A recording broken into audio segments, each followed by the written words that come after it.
안녕하세요. 저는 31살이고 현재 거주하는 곳은 인천입니다. 아는 사람들이 보면 저라고 충분히 예상을 할 수도 있을 만한데요. 저는 작년 가을에 결혼을 해서 이제 막 결혼 1년 차를 맞이한 사람이고 시부모님을 함께 모시고 사는 중이랍니다. 결혼을 하자마자 시부모님 모시고 살았으니 벌써 합가 생활도 1년 차에 접어들었네요. 남편은 저보다 4살 연상이고 저랑 둘 다 근무지가 인천이라 현재 사는 곳에서 부담 없이 출퇴근을 하고 있습니다. 따로 월세를 내야 하는 것도 아니니 경제적인 부담감도 덜 느끼며 사는 중이고요. 하지만 분명 불편하긴 불편한 주거지였어요. 집 명의가 시아버지셨거든요. 집 구하는 게 너무 어렵고 또 다 너무 비싸서 쉽사리 결혼을 하자마자 신혼집을 구할 수가 없었습니다. 남편도 오래도록 고시 공부를 하다 뒤늦게야 다른 취업 자리에 뛰어들어 취직을 하게 된 케이스여서 모아놓은 돈이 없었거든요.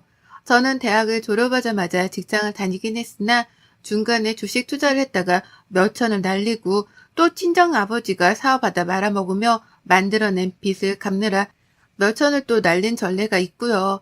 그렇다 보니 부부가 둘 다 모아놨던 돈이 한 푼도 없었습니다. 그럴 거면 결혼을 왜 하는지 의아했을 정도로 통장은 통장과도 다름이 없었죠.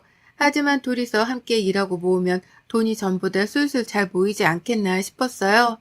돈 때문에 악착같이 사는 남편이 든든하기도 했고 또 한편으로는 제 모습을 보는 것 같아 안쓰럽기도 해서 서로에게 의지를 하며 위로해주고자 했던 것 같습니다. 그렇다 보니 통장에 든 돈의 여부와는 상관없이 함께 살던 호기로운 마음으로 결혼까지 하게 된 것이었어요. 그리고 실제로도 우리 부부의 결혼 생활은 좋았습니다. 너무 일차원적인 표현이긴 하지만 정말 좋으니까 좋았어요. 부부싸움을 자주 하는 편도 아니었고 평일에 일 나갔다 집에 돌아오면 같이 침대 위에 누워서 넷플릭스를 보며 마냥 휴식을 취했는데 혼자가 아니니까 괜히 심심하지도 않고 든든하더라고요. 아침 저녁을 꼭 차려 먹어야 하는 시어머니 때문에 출근길이나 퇴근길에는 꼭 밥이 차려져 있었고 그래서 숟가락만 거들며 밥을 챙겨 먹을 수도 있었습니다. 친정이 충청도라서 집밥 먹는 게 힘들었던 저로서는 시어머니가 해주는 집밥이 눈물겹도록 맛있고 감사했어요. 그래서 최대한 제가 할 수 있는 선에서라도 시어머니를 거들어드리며 집안일을 분담하고자 했고 또 필요한 게 있다면 제 돈을 꺼내서라도 용돈을 드리고자 했습니다. 직장을 다니느라 바쁜 며느리를 대신해 그만큼 집에서 집안일을 해주고 계셨으니 그에 합당한 금액을 지불해드리면서 감사함을 표현하려고 한 거죠. 시간이 조금씩 지나면서 제 모습을 본 남편이 그러더라고요. 공짜로 사는 줄 알았던 우리 집인데 시어머니께 다달이 월세를 내고 사는 것 같다고요. 불만스러워 하지는 않았지만 굳이 용돈을 주기적으로 드릴 필요는 없다고 말리기까지 하던 남편이었습니다. 의외로 차갑고 냉정한 모습에 제가 다 놀랄 지경이었죠. 자기 부모님께 용돈을 드리는 걸로 불쾌했으니 말이죠. 하지만 저는 남편의 말에 개의치 않았어요. 그리고는 얹혀 사는 입장에서 감사함을 표현하자는 마음으로 어머니께 꾸준히 용돈을 드려왔습니다. 그런데 한 4개월 정도가 지나면서였을까요? 이번에 남편이 아닌 시아버지께서 불편해하기 시작하더라고요. 제가 시어머니께 용돈을 드리는 것에 대해서 말입니다. 아버님은 딱히 하는 일도 없으셨고 아직 연금을 받는 나이도 아니었기 때문에 집안에 들어오는 돈이라고는 정말 한 푼도 없었거든요. 그 바람에 어머님이 중간에 파트타임으로 아르바이트를 여러 뛰며 살림을 챙기고 계셨고요. 가진 재산이라고는 하나 있는 집 한 채가 전부였고 그마저도 아들 부부가 얹혀 사는 바람에 내 식구를 감당해야 하는 상황이셨습니다. 그러니 제가 죄송스러워한 건 당연했고요. 하지만 시아버지는 제가 어머님께만 용돈을 드리고 있다는 걸 아시고선 불같이 화를 내셨어요. 시부모를 두 편으로 갈라내서는 한쪽에만 용돈을 퍼주고 한쪽에다가는 1,000원짜리 한 장도 쥐어주질 않는다며 엄청 섭섭해 하셨죠.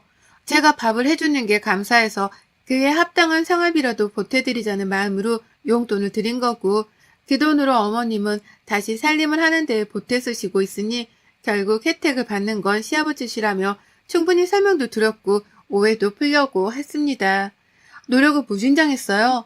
하지만 이미 제 행동에 섭섭함을 느꼈던 시아버지는 그 어떤 말도 진지하게 들어주려 하질 않으셨답니다. 그리고 그때부터였어요. 시아버지가 저를 다방 아가씨로 취급하기 시작한 게 말이죠. 제가 사무직이긴 했지만 회사에서 하루 종일 앉아 오는 전화 받고 업무 처리하며 있다 보니 체력적인 소모가 컸습니다. 정신적인 소모도 그에 못지않게 컸고요. 집에 가면 시어머니가 차려주신 따뜻한 밥을 먹으며 배때기라도 불리는 게 나름의 소소한 행복이었고, 그래서 평소처럼 집으로 후딱 퇴근을 했는데요. 아버님이 웬일로 저를 바로 찾으시더라고요. 무슨 일인가 싶어 가보니까 저한테 보온병 하나를 쥐어주시는 겁니다. 거기에다가 믹스커피를 타오라고 말이죠. 처음엔 아무 의심을 안 했어요. 부엌에 나가서 커피를 만들어 오는 게 귀찮으니 미리 보온병 큼지막한 거 하나에다가 믹스커피를 대량으로 타서 아무 때나 드시려는 건가 싶었습니다. 뭐 사람이 귀찮으면 충분히 그럴 수도 있었으니 이해가 갔죠. 그래서 저는 믹스커피를 타라는 대로 탔고 열심히 섞고 맛까지 확인하고는 시아버지께 가져다 드렸어요. 맛 좀 보시라고 하면서 말이죠. 근데 그 순간 아버님이 제게 그러셨어요. 이야, 며느리가 타주니까 확실히 커피 맛이 땡기네. 이 맛에 다방 여자들을 쓰나 보다. 라고 말이죠. 귀가 멍했어요. 그 말을 듣자마자 내가 잘못 들었겠거니 싶어서 정신을 차리려고 애를 썼습니다. 결혼한 지 10년이 된 것도 아니고 20년이 된 것도 아닌데 이제 막 몇 개월을 같이 살며 가족으로서 적응해 나가고 있는 며느리에게 다방 여자를 운운하다니요. 그것만으로도 소름이 끼칠 정도로 추악스럽고 껄끄러움에 화가 밀려왔는데 더 웃긴 건 그 다음에 보인 아버님의 태도였어요.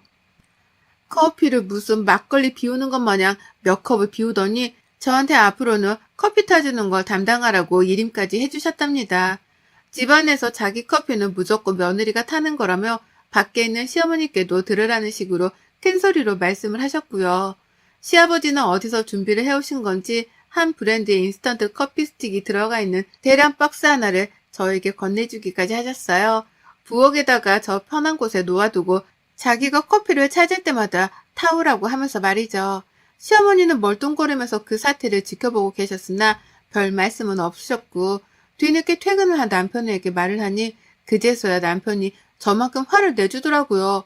저를 무슨 다방아까시 취급을 한 거냐면서 당장이라도 시아버지께 달려나가 화를 낼 작정으로 씩씩거렸죠. 하지만 그날만큼은 일단 제가 잘 달랬습니다. 저조차 이렇게 기분이 나쁜데 이 상태로 시아버지랑 싸움이라도 붙었다가 당장이라도 이 집에서 쫓겨날까 싶어 겁이 났거든요. 얹혀 사는 입장에서 우리가 참아내야 할 일이라고 생각을 하고는 조금 더 상황을 지켜보기로 했어요. 얼마나 저를 다방여자 취급하는지에 대해서, 정말로 며느리한테 매일매일 커피를 타달라고 할지에 대해서 지켜보기로 한 것이었죠. 제가 용돈을 주지 않는다는 이유 때문에 복수라도 하는 건지에 대해서 파악을 할 필요도 있었고요. 하지만 아버님은 저를 실망시키지 않았답니다. 그날부터 아버님은 제가 퇴근하기만을 목 빠져라 기다리셨어요. 출근할 적에는 퍼들러 잠을 자야 한다면서 나가는 저를 쳐다도 안 보던 아버님이셨는데요. 낮에 일어나 하루 종일 할 일 없이 주변 지인들을 만나러 집 밖으로 나가다가 제가 그립기라도 하셨는지 퇴근 시간이 되면 아버님이 문을 열어주던 때도 수두룩했습니다. 그리곤 첫말이 꼭 커피 타와라 얼른 라는 말이었죠. 퇴근할 때까지 내내 기다렸으니 조금의 지체도 하면 안 된다는 표정으로 어찌나 커피를 타고 있는 제 뒤통수를 뚫어져라 쳐다보던지요. 한 번은 저희 남편이 퇴근을 하고 왔다가 그 꼴을 보고는 까무러치며 아빠 뭐해? 라며 소리를 쳤는데 시아버지는 미동 하나 없이 저를 보면서 커피 타주는 거 구경하잖아 라고 하셨답니다. 남편은 그게 또 기분이 나쁘다며 왜 그걸 이 사람이 타는데 아빠가 타도 되잖아 라고 받아쳤지만 시아버지의 대답은 아주 평온했죠. 아니 내가 구경하겠다는데 네가 왜 호들갑인지 모르겠다. 내가 아무것도 안 하고 구경만 하겠다는데도 라고 하며 잠자고 계시다가 제가 끝내 다 만든 커피가 든 보온병을 챙기고는 혼자 방 안으로 들어가 버리셨어요. 그러다 커피를 다 마시면 또 방 안에서 며느라 나 커피 좀 타줘라 라고 하면서 당당하게 저를 부르셨고 저는 욱할 때가 있었지만 그냥 타드렸습니다. 커피 하나 타드리는 게 뭐 어려운 일도 아니었고 자신도 용돈을 달라며 시위를 하시는 것만 같았기 때문에 끝까지 용돈을 드릴 마음이 없다는 의사를 밝히고 싶기도 했어요. 그래서 더 끝끝내 커피를 잘만 타드리면서 저도 제가 할 수 있는 최선을 다했습니다. 다만 기분이 매번 더러운 건 어쩔 수 없더라고요. 당당하게 저를 부르며 커피를 타오라고 하시는데 이게 한두 번도 아니고 매일 아주 매일매일 타달라 부려먹고 다방 아가씨를 부르듯이 시키니까 너무 힘들었어요. 어쩔 땐 이거는 시아버지가 주는 팁 이라고 하시면서 자신이 드시던 알록달록한 색깔의 알사탕을 턱하고 건네기까지 하셨는데요. 아유, 그걸 받고 있자니 속에서 천불이 다 끓더라고요. 나를 정말 동네 다방 아가씨로 보는 건가 싶어 말이죠. 이 짓을 몇 개월에 걸쳐, 아니 결혼한 지 벌써 1년이 되었는데도 멈추지를 않으셨습니다. 아버님도 이제는 제가 타주는 커피가 너무 맛있고 편해서 좋으신 건지 밖에서 하나도 사드시려 하질 않으셨어요. 물론 그럴 만한 돈도 없으신 분이셨으나 일단 제가 타주는 커피에 중독이 되셔서는 다른 집 커피는 쳐다도 안 보셨답니다. 명절에 친인척들 모인 자리에서조차 나는 우리 며느리가 타준 커피가 최고지. 너 얼른 커피 좀 타봐. 라고 하면서 저를 불러 커피를 타오게 하셨고요. 제가 이번에도 보온병에 담아오자 그걸 저한테 다시 안겨주시더니만 이렇게 말씀하셨어요. 저기 저 끝에서부터 여기까지 네가 직접 컵에다가 커피를 따라드려. 라고요. 한순간에 다방 직원으로 빙의가 되어버린 저였답니다. 한 분 한 분 가뜩이나 결혼초라서 어려워 죽겠었는데 커피까지 타드리면서 고개를 숙이는데 정말 제 자존심에 스크래치까지 나는 듯한 더러운 심정을 느꼈어요. 시아버지가 참 간사하셨던 게요. 남편이 이런 모습에 화를 내는 걸 알고 나서부터는 은근히 남편이 없을 때에만 제게 더 적극적으로 커피를 타오라 시키셨답니다. 남편이 옆에 있으면 커피에 컷자도 꺼내질 않으면서 말이죠. 이 모든 진상짓들을 겪다 보니 저도 슬슬 한계에 부딪히더라고요. 그 와중에 시어머니는 제가 시아버지랑 짜고 치며 친하게 지내는 줄로 오해를 하셔서는 밥을 더 이상 차려주지 않기까지 하셨답니다. 저는 이렇게나 스트레스를 받으며 힘들어하는데 시어머니는 제가 시아버지랑 즐거운 농담 따먹기라도 하는 줄로 아시고는 괘씸하다며 무시하기 시작하신 거예요. 출근길에 밥은커녕 혼자 남편을 불러내서 남편 밥만 식탁 위에 내려놓으셨고 퇴근하고 나서도 보란듯이 제 밥그릇은 보이질 않았답니다. 그러니 남편도 그때부턴 저를 의심하더라고요. 시어머니까지 며느리한테 차갑게 대하시는 걸 보면 제가 시아버지한테 행동거지를 똑바로 못해서 그런 게 아니냐고 하며 말이죠. 그때부터 저도 참지를 못했습니다. 다른 사람도 아닌 남편에 이어서 시어머니까지 저를 못난 여자 취급을 하니 제가 가만히 눈뜨고 이 꼴을 당할 수만은 없었죠. 그리고 이 적절한 타이밍에 시아버지는 저를 경로당으로까지 불러내셨어요. 예전에도 한번 가본 적이 있었습니다. 커피 배달을 하러 말이죠. 나이도 이르신 분께서 거기까지 가서는 친구를 사귀신 걸로도 모자라 친구분들께 제가 타준 커피를 먹이고 싶다며 제게 커피를 타오라 시키시더라고요. 주말이었고 저는 집에서 쉬는 중이었습니다. 남편은 동네 축구 모임을 하러 새벽같이 나간 후였고요. 어쩔 수 없이 혼자 커피를 타서 경로당까지 가 커피를 나눠드린 적이 있었고 그 후 집에 돌아와서는 벽을 보고 다짐했어요. 절대로 다시는 경로당까지 가서 커피를 타드리는 일을 만들지 말자고 말이죠. 등신처럼 끌려가서는 거기서 커피를 따르고 있는 제 스스로를 떠올리자니 너무 비참해서 숨도 안 쉬어졌습니다. 그 정도로 경로당 간 걸 후회하고 소름 끼쳐라 하면서 회피하고 있었는데요. 시아버지가 오랜만에 저를 다시 경로당으로 불러주셨어요. 주말이었기 때문에 이전과 마찬가지로 남편은 조기축구를 한다며 집을 나간 상태였고 시어머니는 더 이상 아침밥을 차려주지 않으셨던지라 혼자 아침을 말끔히 먹고는 거실에서 TV를 보고 계셨죠. 그쯤 되니 저도 시어머니께 실망스러웠습니다. 용돈을 퍼주면서 고마워하던 건 저인데 단순한 오해 때문에 밥도 안 주는 치사한 모습에 말이죠. 그래서 일부러 커피를 요란스럽게 탔어요. 믹스커피 특유의 그 달달한 향이 온 집안에 퍼지도록 컵안에 제 커피를 타서는 오래도록 싱크대 위에 올려만 뒀고 그러다 보온병을 챙겨서는 집 밖으로 나섰습니다. 아버님께 지금 간다는 전화를 드리면서 말이죠. 경로당에 도착을 했더니 꼴랑 네 분의 아버님 친구분들이 계셨어요. 다들 자판기 커피 하나도 돈이 아깝다며 굳이 집에서 쉬고 있던 제가 만들어 오는 커피를 기다리고 계셨더라고요. 그러니 어쩌겠어요. 저는 그 기대에 부응하도록 행동을 옮겼죠. 집에서 준비해간 일회용 컵들을 하나씩 나눠드렸어요. 따로 특별히 저희 시아버지께는 집에서 직접 가지고 나온 큼지막한 플라스틱 컵 하나를 드렸어요. 형광색인 큰 컵 하나를 말이죠. 시아버지는 뭣도 모르고는 자기한테 큰 컵을 줬다면서 친구분들께 자랑을 하더라고요. 이래서 다방 아가씨가 필요한 거라고 말씀하면서 말이죠. 순간 제 눈에는 불꽃이 튀겼어요. 며느리를 며느리라 소개해주지도 못할 망정 그 앞에다가 대고 다방 아가씨라 재차 표현을 하며 제 커피를 받아내려 하셨던 시아버지의 꼬락서니를 어찌 해줄까 한참 고민했죠. 그러다 커피를 따라 드렸습니다. 보온병 안에 친이 끓여서 뜨겁게 달여온 그 내용물을 컵에다가 따라드린 거예요. 순간 시아버지 표정이 찡긋거리는 게 보였어요. 아버님은 이게 뭔가 싶은 표정을 보이면서 컵 안의 내용물을 차근차근히 살펴보려 하시는데 저는 그런 아버님께 일단 잡수세요. 몸에 좋은 걸로다가 가져왔으니까. 라며 재촉을 했습니다.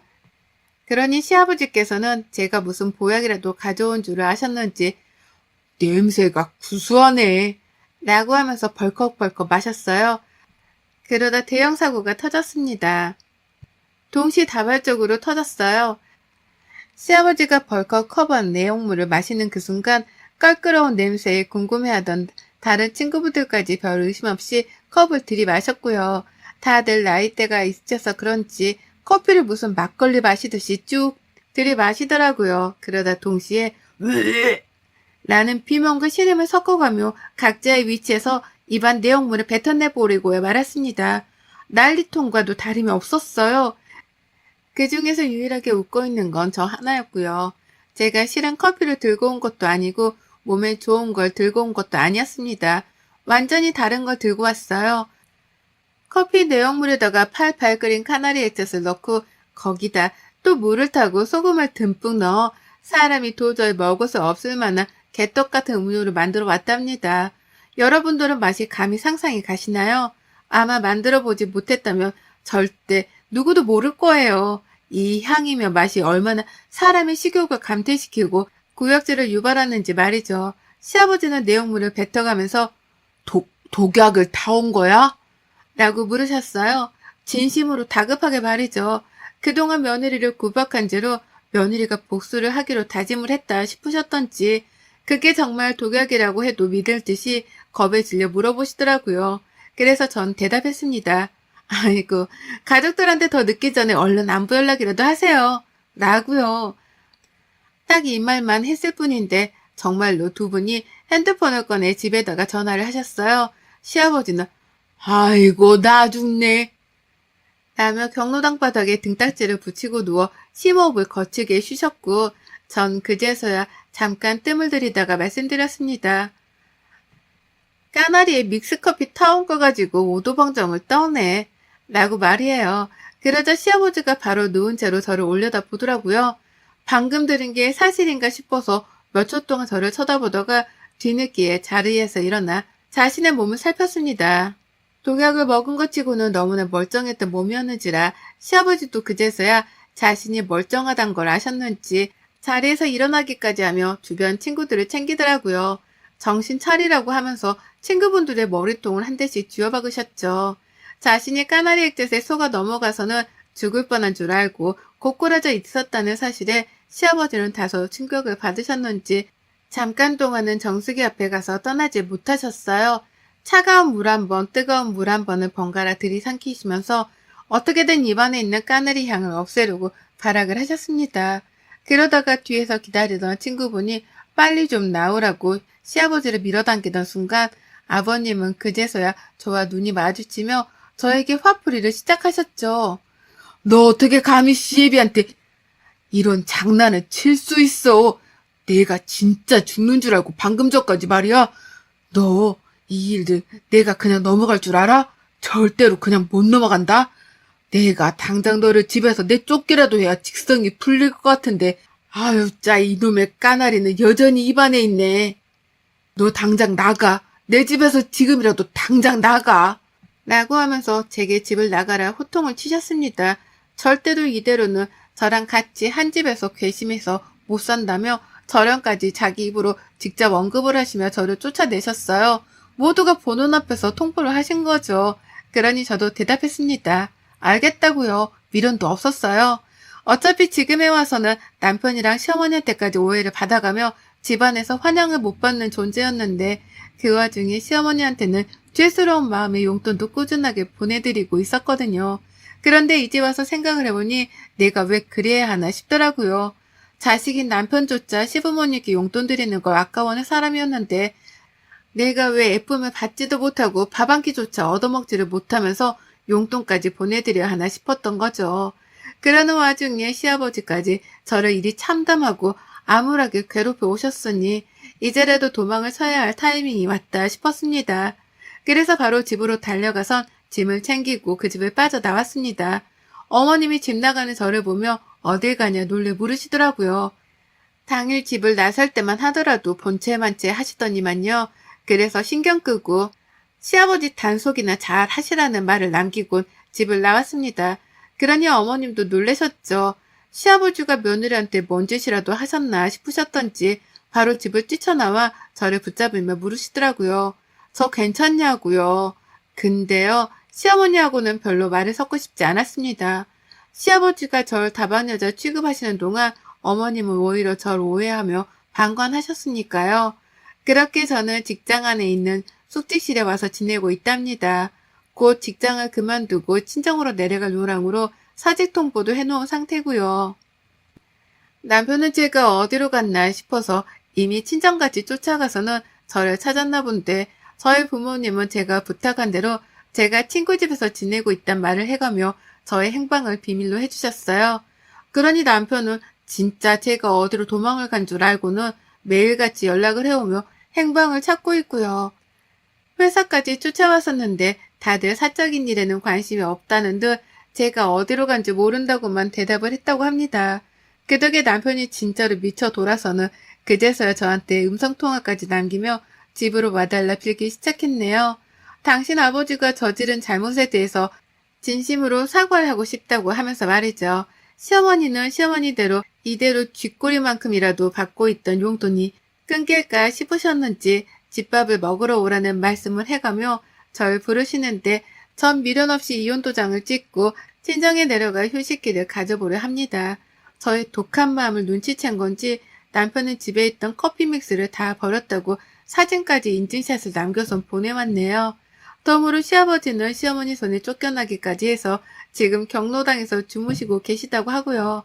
나름 화목하게 잘 사는 집으로 보였는데 한순간에 개차반이 되어버리고야 말았습니다. 그리고 전 제 손으로 이 가정을 이렇게 뒤집어 놓은 걸 흐뭇해하며 시아버지가 안 계시다 하더라도 그 집에는 절대로 안 들어가겠다고 되려 다짐을 했어요. 안 그럼 평생 그 집에서 빌붙고 사느라 독립도 못하고 살 것 같아서 말이죠. 독하게 마음을 먹고 나니 생각보다 지금 처한 상황이 그리 두렵지만은 않습니다. 오히려 눈치 보며 지내던 시댁살이보다 조금 불편하더라도 아늑한 숙직실이 제게는 집이네요. 얼른 친정 갈 날만 꼽으며 그 사이 남편이랑은 관계 정리부터 확실히 해보려 합니다. 시아버지가 쑤어 올린 작은 공의 여파가 이리도 크네요. 앞으로 아버님은 남은 세월 동안 마누라랑 자식 눈치를 보며 어찌 사실란가 모르겠네요. 여러분의 생각은 댓글로 남겨주세요. 오늘도 시청해 주셔서 정말 감사합니다.